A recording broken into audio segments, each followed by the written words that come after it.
চক কই ভালো তেতো কেন হবে? তেতো নয়, সবই ভালো। কে বলছে তেতো? কি খাচ্ছিস বেটা? Black chocolate. কে এনেছে? একটা আঙ্কেল। পাপার অফিস থেকে পাপাকে গিফট করছে, বুঝছো শোনাই?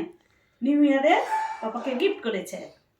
ছেলে খাবে, পাপার মাম্মি খাবে, পাপার অফিস পাপা থেকে খাবে, পাঠিয়েছে? পাপা খাবে। বাবা না অফিস থেকে তোমার পাঠিয়েছে? খাবে। এ বেটা কত সুন্দর বাক্স টাকছো, তো কালারও ঠিকঠাক চয়েস, একদম ভেরি গুড।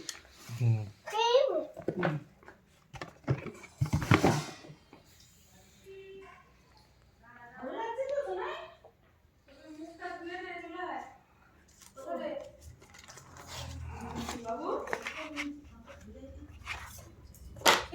মুখটা ধুয়ে দেবো বললাম তো তোমাকে।